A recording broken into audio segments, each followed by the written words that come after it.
demonstration. How good we are at things, I think it's pretty general knowledge that how good we are is, it's a factor of how talented you are, which is given to you. And you can't change how talented you are born. And then there's how hard you work, which is just the number of hours you put in. And you can only put in 24 at the most if you somehow can do that. And so it makes a lot of sense to think like that, because we all know people who might be really smart, but they don't work very hard. And so they turn out about average. So that makes sense. And then we all know people who work really hard, but they just don't seem to learn as fast as everyone else. And so they turn out about average too. And then we all know those people who are really talented and work really hard. And those people are just amazing. And so it makes a lot of sense to think like this. But it's kind of a sad way of going about things, because you know that this bottle, this beaker, can never be more full than you were born with it being. And so whenever you come up to like a big test or like a big thing in life, it's always like, I know I only have a certain amount of talent. And so if I even went all in and worked as hard as I could I even get the score that I need? That's the way I always felt. Like, could I even get where I need to be if I went all out? And it's sad to think like that, and it's stressful, and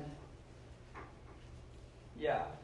So, and eventually I learned that that's not really the way it is, but I think that it's an idea worth sharing.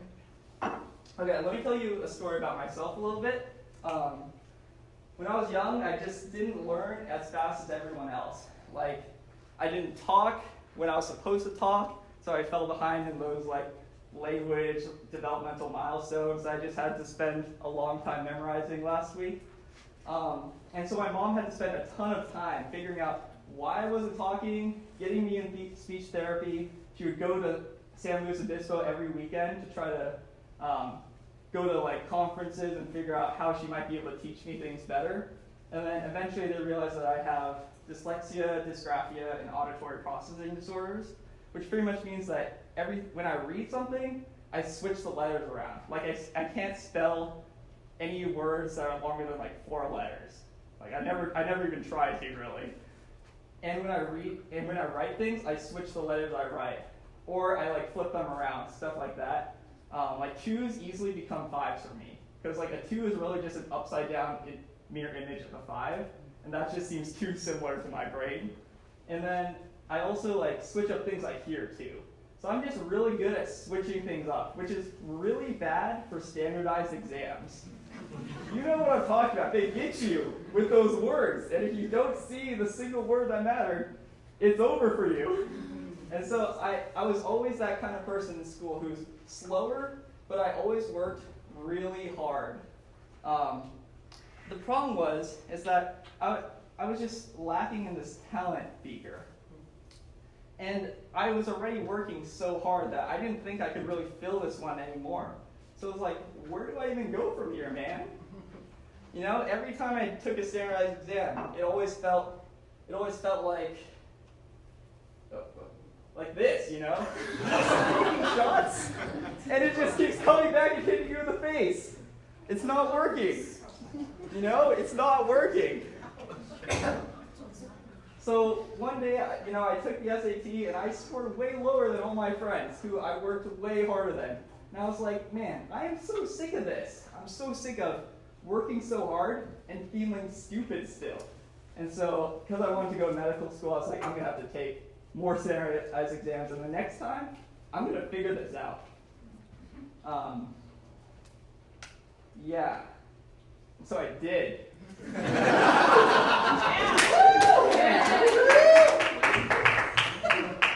And I did it because I realized that there's another beaker. There's another way to grow other than just working harder. And it's your process. Because the funny thing was, and the reason why I shared this in the beginning was that when I took the MCAT and I got a 99th percentile score, everyone started coming up to me and saying, wow, it must be so great to be as smart as you. You know, it must be so great to be so talented. You know, it must be so amazing to learn so quickly. You know, they start treating me like my talent beaker was full. You know, but we all agreed that you can't fill this beaker anymore. So there must be a problem in how they're thinking about it. And I realized that there's a process beaker too. And so what they really should have done is realize that I just became way more efficient. So now I look way smarter, but it's just because how I do it, not what I'm doing, or not how smart I was born. So that's what this talk is about. It's about showing you how to fill this third beaker, the process beaker, because it's the way that you could get way higher scores without even working that much harder.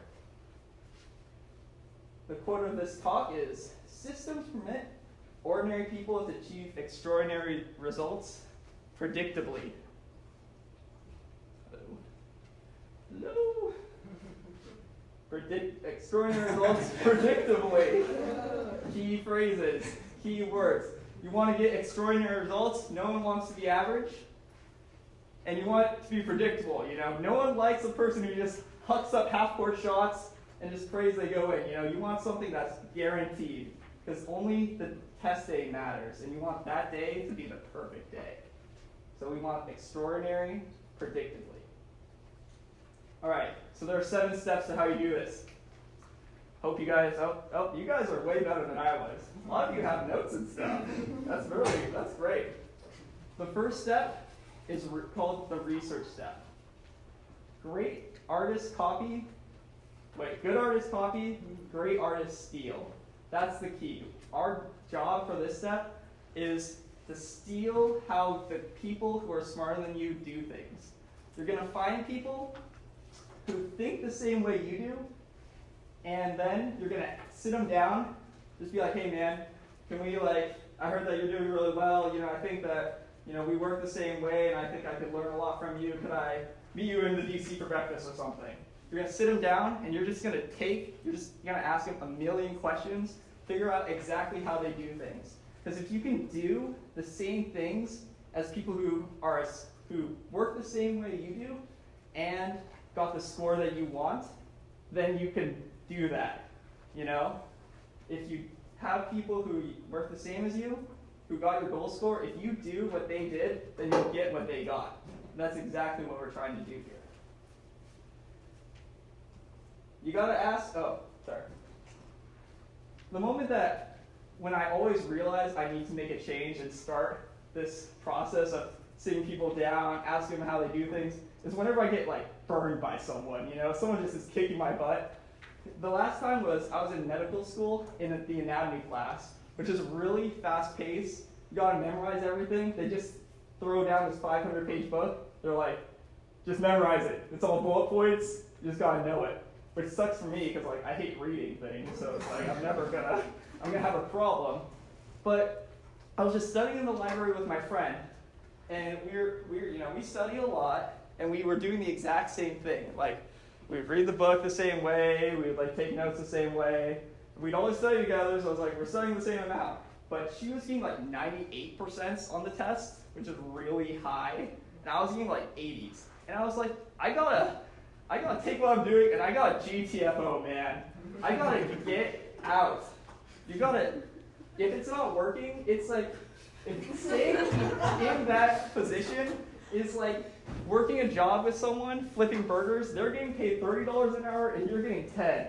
You know, so if you're not getting the same thing as someone else by doing the same work, then you should leave, because that's not where you belong. So I knew I'd have to GTFO, you know. I had to go try further options. You know? So, if it's not working for you, someone's doing better with the same thing that you're doing, you gotta...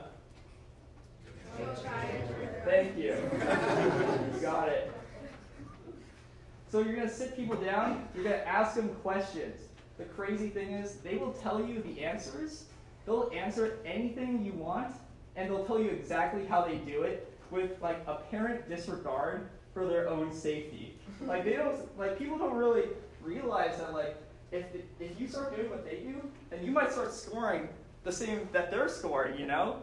And so it's just great, you know? People love giving advice. I love giving advice, you know? That's why I'm up here. So you gotta ask those questions. My favorite example of this is Ronnie Coleman. Ronnie Coleman, do any of you know who he is? Any gym bros in here? Oh yes, that's what I'm talking about. Ronnie Coleman won 8 Mr. Olympias, the biggest award in bodybuilding, 8 years in a row. And the problem was that he never was like a great bodybuilder for a really long time. Every year he'd go on this bodybuilding circuit with all these competitions, and he'd lose every single one, like to the same people over and over again. And so one night, he just went to the guy who beat him, his hotel room, and was like, "Hey man, what are you doing? How are you beating me?" And the guy was like, "Ronnie, come into my room." And so he goes in, he's like, "How are you doing this, man? How are you beating me every single night, man?" And the guy was like, "Ronnie, you're way too serious. I see you walking around all the time with food and Tupperwares. You don't drink at all. You sleep the perfect amount. You're way too serious, Ronnie. You need to relax a little bit." And so he takes out a bottle of vodka and some coffee, pours him a shot, and says, "Here, man." And Ronnie was like, "What are you talking about, dude? Bodybuilders don't drink that stuff. I don't put that stuff in my body." And the guy was like, "You gotta relax, Ronnie." So he pushes the shot towards him, and Ronnie's like, "I guess I'll," and so he takes it, and then the rest of the night, they're just taking shots all night. All night. And so he finishes, he stumbles back to his room. The next day, he was so dehydrated that all the water just left his body, and he was so chiseled that day. It was the first time he had ever won a real bodybuilding competition. The first time. And then that year, he won Mr. Olympia, and then the next 7 years in a row, he would win it over and over again, just from this one moment. And so you gotta ask the people who are beating you, because they will tell you something that you never thought of. You never thought of some of the things that they're doing that makes the difference. So you gotta ask. You got to ask. So where are you gonna find these people? You're gonna ask your friends. You're gonna ask your acquaintances. It doesn't even have to be people you've talked to before. Just someone, you just gotta be like, "Hey man, I heard you're doing really well, like I could use some help. Could we just sit down sometime and go through some stuff? Because I think that could be huge for me." And they'll do it. They will do it.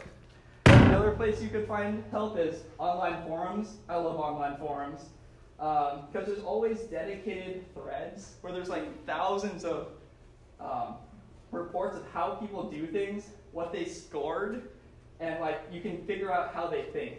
If you message them, they'll always respond, and they'll tell you exactly how they do things.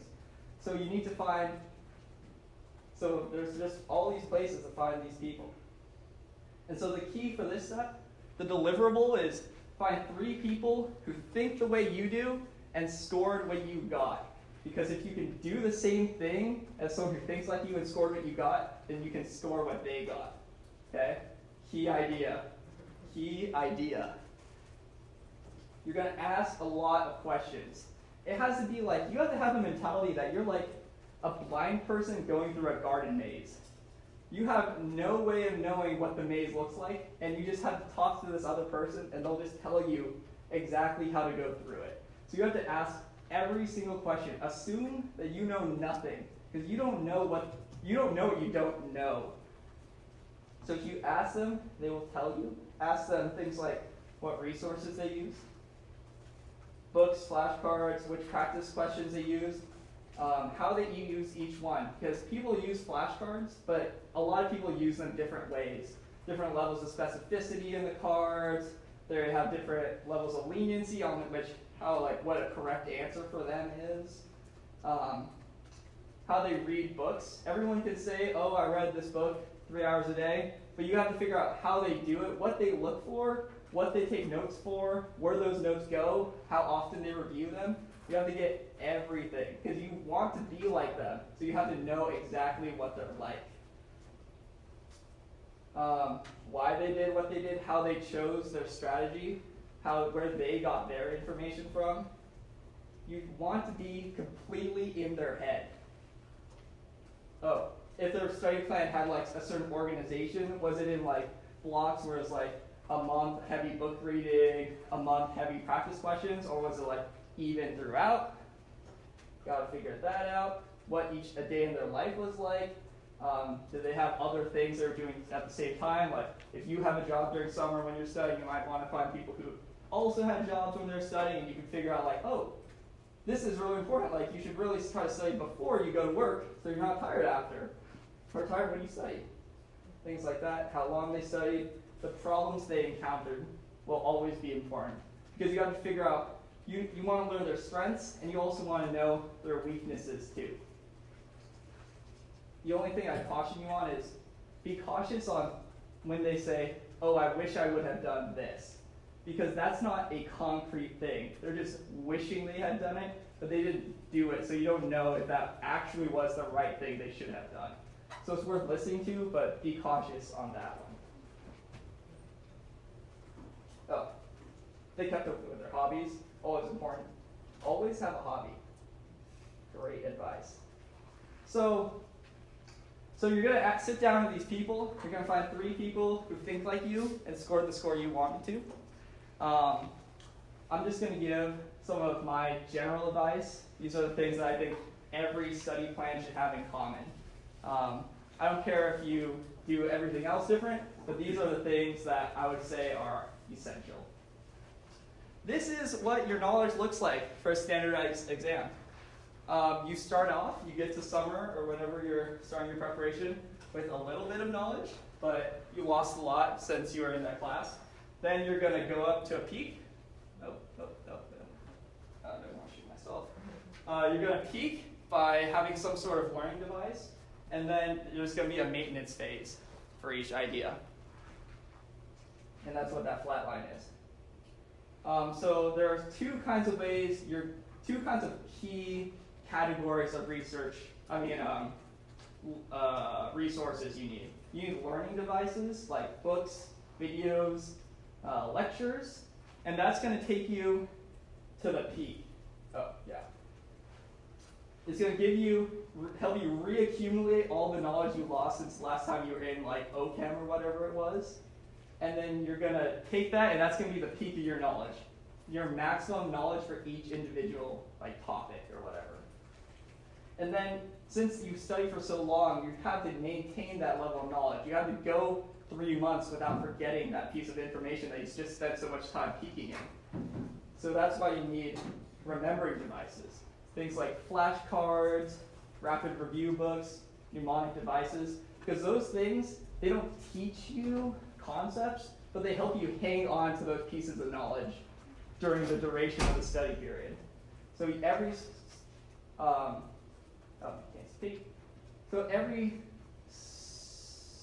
study system, every type of learning system that you try to make should always have a learning device and a remembering device. Don't try to use a learning device as a memory device. That's what I see a lot of.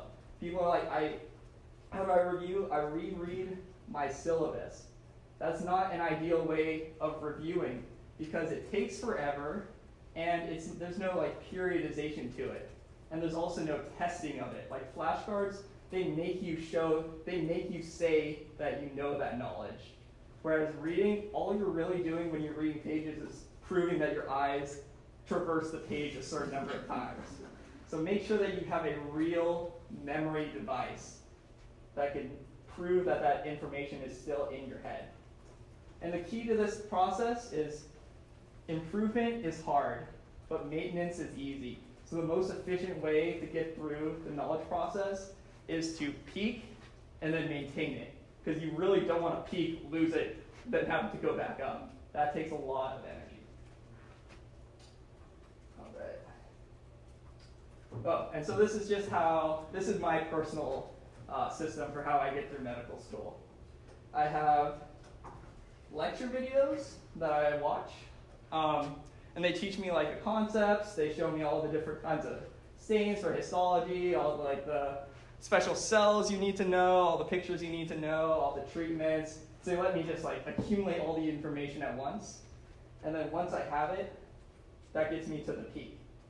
And then I have pictures. They're like pictures that you can use as like mnemonic devices to remember different diseases and different bacteria.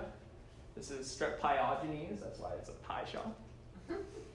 And this helps you maintain. And then I also use flashcards every day to make sure that the information I learned 3 months ago is still fresh in my head. You have to prove that it's still there with active learning. And then the last thing I use is practice questions, because it makes sure that you're able to take the information you've accumulated and then apply it. And it's also good for lacing multiple concepts together, showing that you have that plasticity. All right, so we got 3 people. 3 people who think like us and scored what we want to, because if we do what people who are like us did, we could score what they got. The second step is make a plan. This is all happening still before we actually crack open the books. Planning is very important. The will to win is not nearly as important as the will to prepare, said Vince Lombardi. Because when you start studying, you're just going to be on a track. There's not much room to there's not much margin of error. You're just going to be going, you have a certain amount you have to do each day, and you just are going to make sure you get that done. But there's not a whole lot of time to be like, oh, I really want to start doing this now, or I really want to start doing this question bank now. It's going to be really, really tight. And so you want to make sure that the plan you come up with in the beginning is as perfect as it can be, so that when you need to make changes, they're just little changes. So that's what this step is for. We got to make a schedule. The schedule is simple, easy to make. You take the amount of work, total work you have to do from those 3 people who told you what they did. You take what they did, and you're like, okay, these people, they all did pretty similar things. I'm just going to do what they did. Here's all the books they read. Here's all the flashcards they did. Here's all the questions they did. Here's how they did their practice tests. All right, I'm going to get all that done. That's my total amount of work I have to get done. Divide that by the number of days you have to do it. Subtract days that you absolutely can't do anything. Like if you have a wedding to go to, subtract that day. But any other day where you could do work if you needed to, that's a day that counts in the number of days available. And that equals your work per day. That is your number one deliverable at the end of the day. This has to be done. And this is important. It's important to build the schedule like this, based on the amount of work you need to get done, not the number of hours you're going to study. People fall behind a lot because they make their schedule and it's like, oh, I'm going to study 8 hours a day, 8 hours a day, 8 hours a day, 1 hour farm, 1 hour micro, 2 hours of flashcards, 3 hours for questions. And then what happens is the amount of work they actually get done in those 8 hours is not equal to the amount of work they needed to get done for that day. But because they're not actually keeping track of the amount of work they need per day, they're only paying attention to the hours they needed to work, they don't know that they're falling behind. So it's important, make your schedule based off the amount of work per day, not the amount of time you're going to study. And so this is my real life schedule. It's a graph. It's not a calendar. And so what happens is, this is the amount of content I need to cover per day. This is the number of weeks. And this line is the amount of work I need to be done with per day. So I need to make sure, and the orange line is the amount I've done. So I need to make sure that the orange line is always above the red line. And that's how I know if I'm on track or not. It reduces stress a lot because you know exactly where you are. And it's really relaxing to know that you're not behind. That's for sure. All right, work per day. All right. So another idea that you need to know for building a plan. So we talked to 3 people who you want to be like. Now you have to put their ideas together somehow. The perfect plan is an average of the 3 plans that you got. That's important. It's an average. When I was in high school English class, my teacher told me that if you took a picture of each person in the class and laid them over each other, you would get a more attractive face than any individual in the class. And I was like, how is it possible that you could put 29 of these losers over my face and it would be more attractive? Like, it was unbelievable. So I went home and I looked it up, and she was right. So, yeah. And she was right because when you take a bunch of people's faces and lay them over each other, you remove the blemishes of each individual. So if someone has an imperfection on their cheek or whatever, when you put 30 other people who don't have an imperfection exactly in that location, it's not there anymore in the composite. That's why all these faces, there are no like birthmarks or anything. So you want to have, so the perfect picture is an average of everyone in the room. The perfect plan is an average of all the plans you got from those 3 people. So you're going to talk to them and you're going to be like, hey man, what problems did you run into? And they're going to say something like, oh yeah, like wow, like I really, like everything went so well, but like I wish like I really wish I had time to review this one book at the very end, because I felt like by the time I'd actually got to the end of it, some of my knowledge had like leaked out. And then you're like, oh, okay. So then you turn around to the other 2. You're like, hey, did you guys have a problem with knowledge leaking out of your head towards the end? Or like, what did you do to fix that? And then they'll be like, oh yeah, like I saw that happening. So at the very end, like I got a few days ahead and I got this book and I read it really fast. And that I felt like that brought it all back. And then you'll be like, oh, awesome, okay. So I'll just add that to my plan. And then you go, what problems did you have? And then they might be like, oh, I just really got overloaded by flashcards. Like, I really wish, there's just some days where I had a lot of flashcards to do, and some days where I had like almost none. It was just really inconsistent. And they're like, yeah, I don't really know what was up with that. And then you're like, oh, cool, okay. And then you turn around to the other 2. You're like, hey, did you guys have this problem? And then they're like, oh yeah, like I heard about that from my friend, but like I got something called like a load manager program, so that like evened it all out, so I wasn't having these like huge peaks and troughs. And so what you're doing is you're taking the problems of each individual plan, and then you're figuring out how the other 2 avoided that problem. And so you avoid each individual's problem by replacing it with the thing that the others did right. Does that make sense? The perfect plan is an average of those 3 plans. Okay. Always choose certainty over speed. One thing that I see a lot of is people fall behind all the time because they're trying to do everything at once. They're trying to do everything at once. And so they always fall behind because they feel like if they don't do it, everyone else watches this video or something, so I'm going to fall behind if I don't watch it. And so they try to like do so much at once. And at least my mentality is I only do one thing at a time. This guy named Ken Coleman always says that a good question informs and a great question transforms.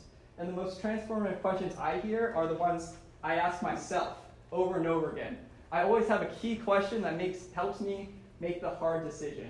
And so when it comes to something like this, I always ask myself, if I was in a dark alley and 3 thugs came up to me and said, hey, you can either fight us all 3 at once, or you could fight us 1 at a time. Which would you prefer? And I always choose 1 at a time, because my goal is not to get home the fastest. My goal is to get home the highest certainty that I will. And I think I'd have a better chance going 1-on-1 with people than 3-on-1. So always choose certainty over speed. Better to full-ass one thing than half-ass 2 things. So that's how you make your plan. So now we have a plan. We have a certain number of books we have to read. We have flashcards to do. We have questions to do. We have a certain amount of time we have to do it all. So we have our total work we have to do per day. All right, we're ready to open the books. All right, so I made this talk based off like a 12-week study plan. So those dates you see on the top, I'm saying like if you had 12 weeks, spend the first 2 doing this, okay? The emergency fund is a beautiful thing. The emergency fund is where you get ahead a little bit in the beginning so that if something bad happens later, you're free to handle it stress-free because you're already ahead. you have nothing to lose. This will be during the first 2 weeks. You've got 2 weeks to figure this out. You're just studying the way you normally would, just whatever comes natural to you, and our main focus is to get this emergency fund done. Get a little ahead to be stress-free. It's crazy when finals come along and you're like, man, I gotta get a lot done before this test hits, or else I'm gonna be in trouble, man. But wouldn't it be so different if you were like, wow, if I just sat here and did absolutely nothing, I would get straight A's. Wouldn't that be crazy? That would be crazy. I learned how crazy this is when I had an emergency fund for the first time last semester, or 2 semesters ago. And at the very end of the semester, I get sick 3 days before the exam. And I was like, oh my gosh, this is really awesome because I have an emergency fund. I'm 3 days ahead already. So I could just sit in my bed, do absolutely nothing, watch TV, took the exam, still sick, scored a standard deviation and a half above average at a school with an average MCAT of the 97th percentile. And that's the beauty of the emergency fund. You're ready for when unfortunate things happen. It's stress-free. Nothing can touch you. It's a beautiful thing. Highly recommend it. You got 2 weeks to figure it out. It also gives you the freedom to have fun. Have you ever had to study for something and you're like, wow, I really want to go to that, my friend's birthday party, but man, I really should be studying right now, and man, this is a hard choice, but I guess I'll study. But then when you're there, it's like, man, I'm really falling behind. This party's not very interesting. So what am I still doing here? Should I leave? But if you have an emergency fund and you get ahead of time, then you can be like, hey, I'm just here to hang out with my friends because the work I was supposed to do today, it's already done. I don't have to worry about anything. So that's another thing the emergency fund gives you. It also gives you an opportunity to get used to your plan. Your plan is set to make you run at a certain pace, but it'll be nice if you start off running a little faster than that. Just get ahead of the pace you need to maintain so that when the 3rd week comes and you get the chance to regress, it's really easy to keep that pace because you've been running faster the whole time. So this is what it looks like. We're going to work hard for 2 weeks. We're going to get 3 days ahead. 3 days ahead for a stress-free testing adventure. And then once you get those 3 days ahead, even if it doesn't take you the full 2 weeks, then you can go back to having fun times and relaxing. Key idea here. Everyone always says, wow, yeah, it would be so great to get ahead and be so prepared for all these things that happen. But it's so hard. You have to work so much harder to do that. And I'm always like, yo, I never said you have to work any harder. I'm just telling you to do the same things in a different order. You signed up to do a certain amount of work when you made that plan. And I have not changed the amount of work you need to do. I've only told you to do a little bit a little earlier. It's a little earlier to have a little more relaxing later. Same total work, just one way will give you a really pleasant experience, and the other way will make you feel like your hair is on fire the whole time. So you just got to choose. Lord Acton said, a wise person does it once, what a fool does it last. Both do the same things, the same amount of work, only at different times. That is the key idea. If something is fun happening, if you want to go to your friend's birthday party, just do that day's work a day before. You're not doing any extra work. You're just doing it in the more responsible time period. So that when you go to that party and you be like, oh, yeah, this is really nice. And I don't even have to study, so it's even more fun than it would have been if I hadn't got ahead. It's a good life. But I know it's hard. It's really hard to be disciplined. It's hard to do it even when you know it's the right thing to do. And so it's always been hard for me, but there's always something I always tell myself that keeps me on track.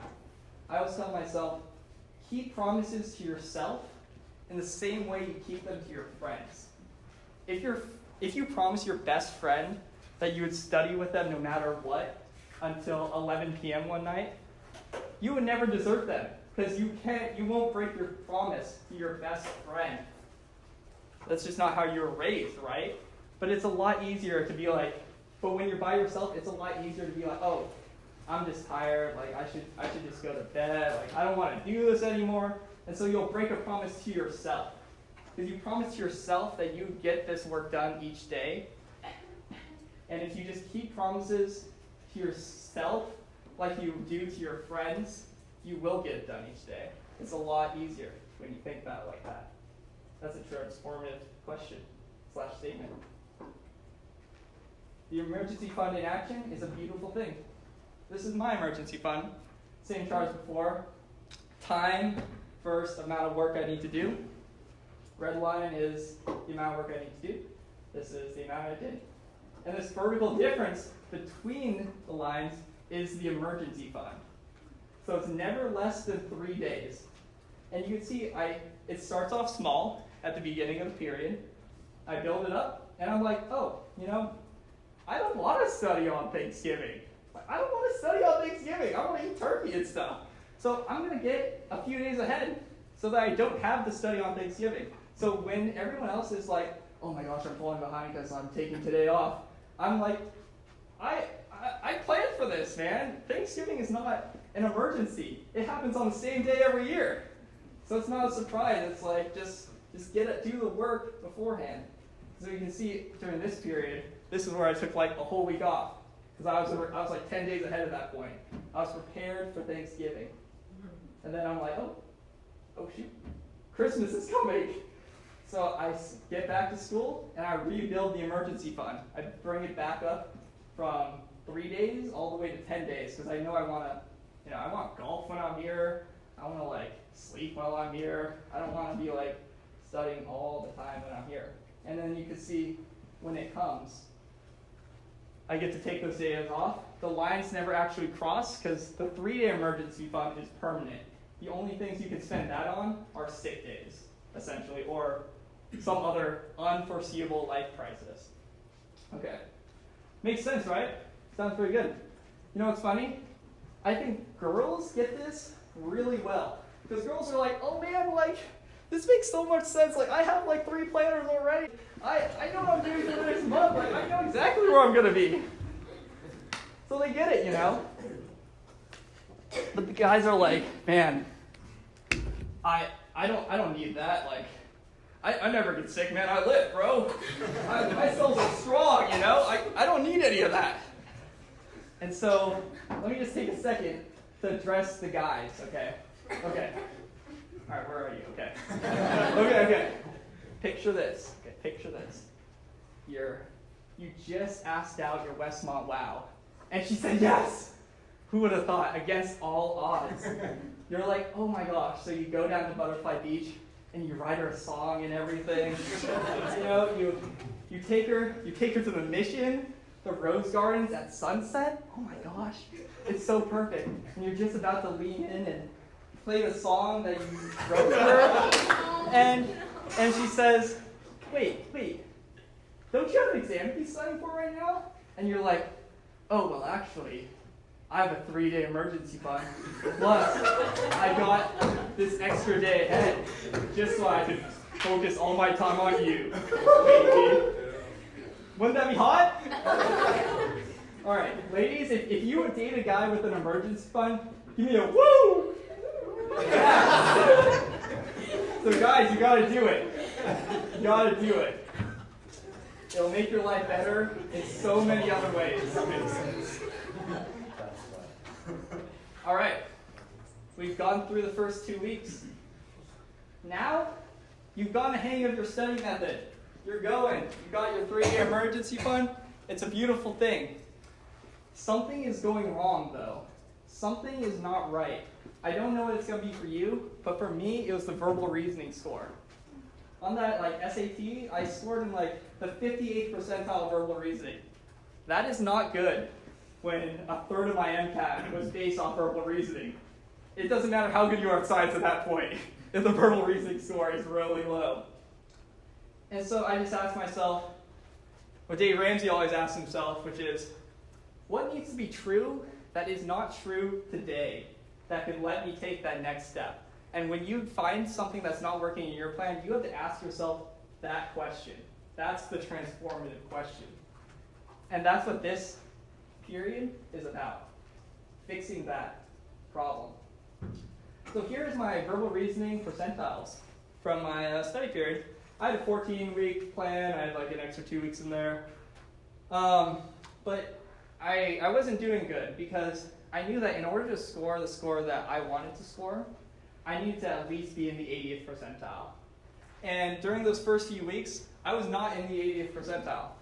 So I said, what needs to be true? I need to get in the 80s, no matter what. That is my one deliverable. That is my one single most important deliverable right now. And so that's what this is about. Every week, you're going to take that thing, the most important thing that needs to be true in order for you to get the score you want, and you're going to try something a little different with it every week. You're gonna, for me, I'm gonna read the questions a little different because I kept running out of time because I'm not a great reader. So I was like, okay, I'm gonna try to approach the questions and passages differently, and maybe if I approach them differently, that'll make the difference. So every week I'd you're cracking through books, you're reading forums, you're asking people who did well on verbal reasoning, and you're trying out their strategies. So every week, you're trying something new. So like this week, I tried something different. You're keeping track of your scores. Keep track of your scores. That's very important. Trying something different. The scores are going in the wrong direction. I'm like, okay, I got to try something different this week. Keep trying something different. And I'm waiting for the jump. I'm waiting for that thing to turn true. So I kept trying. And then at the very end, I was like, whoa. This week I averaged in the 82nd percentile. This is it, baby! And then, so that, at that moment, it became true. And I was like, this is the method for me. I'm sticking with this. Because it's the only thing where the first week I did it, I scored higher than every other week. And if you take that method and develop it, it'll get even better. Practice questions are very important for this step. Because they bring out the results.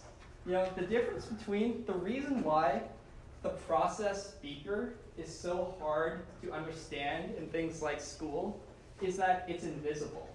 That's the problem. In something like sports, you can be like, oh my gosh, this guy, he used to airball all his threes. Now he's making 30% of them. And then you look at the video and you're like, wow, he actually shoots a lot different than he did before. It's obvious to me that he didn't become more talented.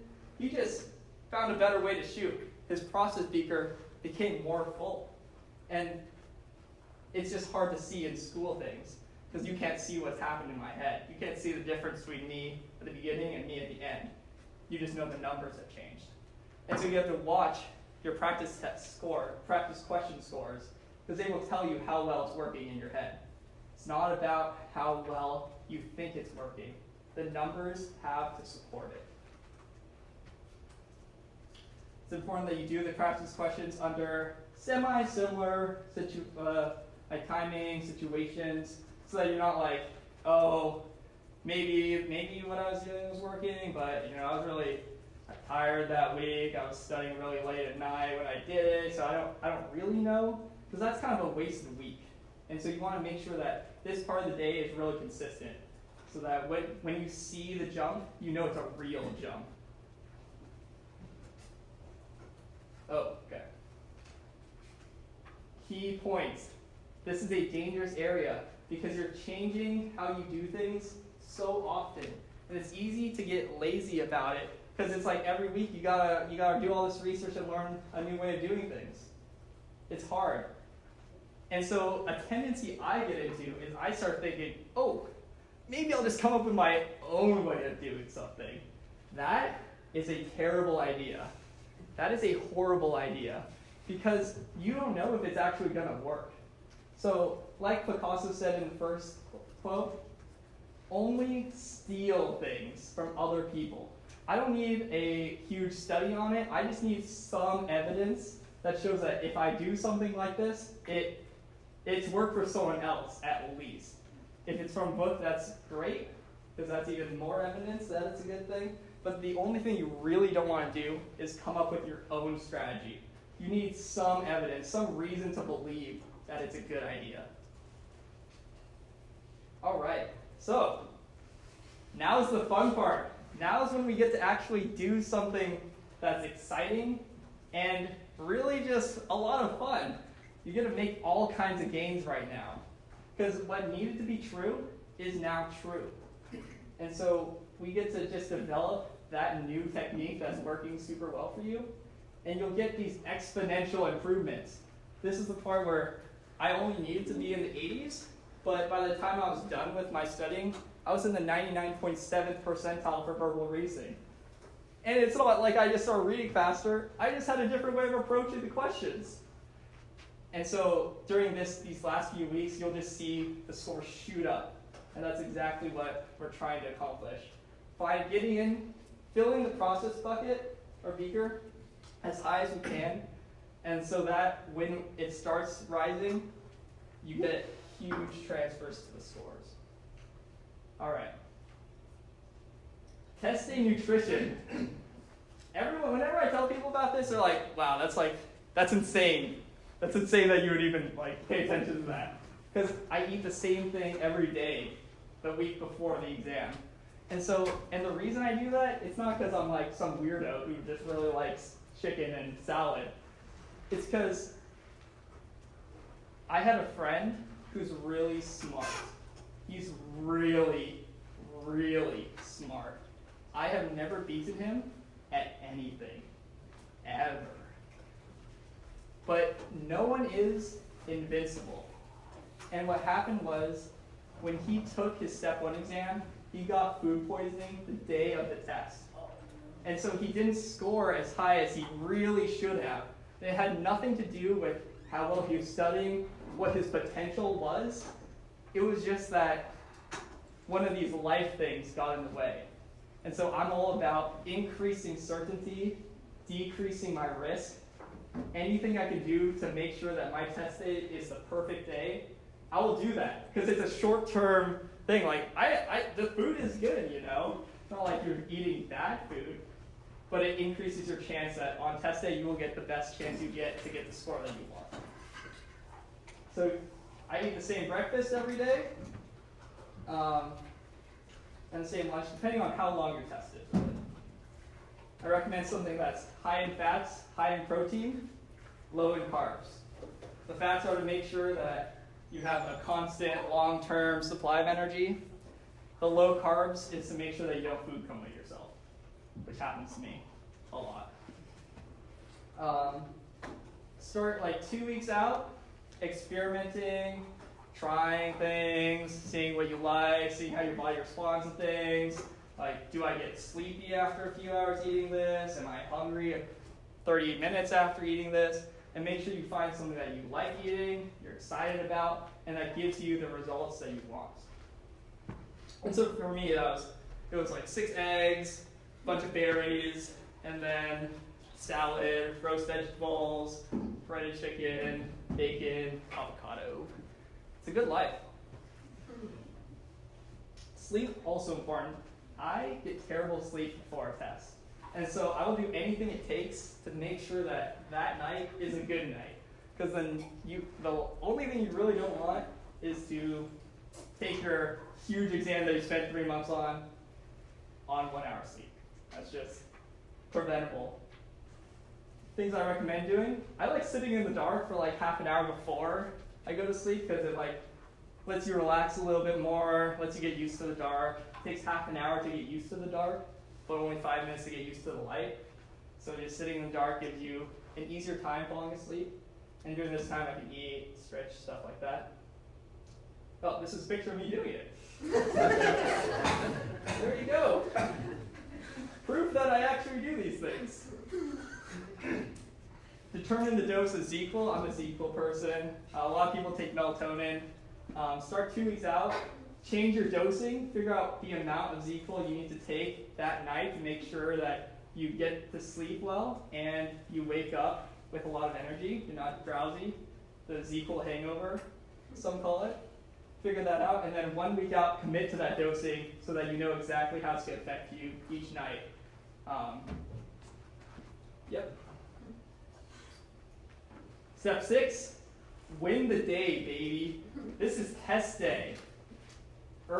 If you've made it this far through the program, if you've done all these things, you're doing things that people who think like you and scored the score you wanted, you did what they did, you could score what they got, you actually did it, you did stress-free with the emergency fund, you figured out those things that weren't working for you, you asked yourself what needs to be true about them, and you made those things true. That's all a reality now. And now you can be confident and proud that you made it to test day with the right to win. So on test day, be relaxed, treat it like a practice test. Don't change anything about your process, because if your practice test said that you would score the score that you want, you just need to do exactly that on the real day to score the real score you want. So I'm always tempted to be like, hey, like, this is risky, but like maybe if I just think of it like this, I'll get an extra point out of it. But that's always a bad idea when I do it on practice tests, and it'll be a bad idea if I do it on the real thing. Be confident and proud that you made it. Step 7 after testing is to give. You only need something after a big event to look forward to. And for some people it's things like going to Disneyland. But I always ask myself, is there a way to have a qualitative difference, a difference in kind in how I do something, a meaningful difference? And to me, the difference is going to Disneyland feels good while you're at Disneyland, but if you do something nice for other people after your exam, that feels good for a long time. And then you can say, yeah, I did that, I studied really hard, and then I got to share all this information with these people to help them do better on their exams. And so it's just a difference in kind. All right, so overview. Step 1, research. Do what people who think like you did and scored the score that you want. If you do that, you can score what they scored. Step 2, make your schedule based off the work you have to do, divided by the days you have to do it. And remember that the perfect plan is a plan that's an average of those 3 good plans you got from those people. Step 3, spend 2 weeks, build the emergency fund. It'll change your life, maybe in more ways than one, if you can get your West mom out to say yes. Build it up. It's doing the same amount of work, just in a better order. Experiment. Figure out what is not working for you. What needs to change and be true for your score to be what you need it to be. If you can make that true, then you can get the goal you need. All right. Once you find your sweet spot studying-wise, step into it and stay there. And just develop that process, because it will take off and you'll score even higher than you originally intended to. Step 6, on test day, have confidence and be proud that you've done all this work, you prepared perfectly, you arrived exactly where you wanted to be, when you wanted to be there. And just take it as if it was any other day. Because your preparation was so good, you have nothing to worry about. Step 7, give, help someone else. It's a lot better than just celebrating for yourself. All right, so I hope that this talk has showed you that there's a lot more that goes into how good we are at things than just your talent and how hard you work. My story is all about how it's never been about talent. It has always been about the choice I've made and the way that I've worked. That has made all the difference. And it's worth exploring, because it is worth it and you have what it takes. Thanks, guys.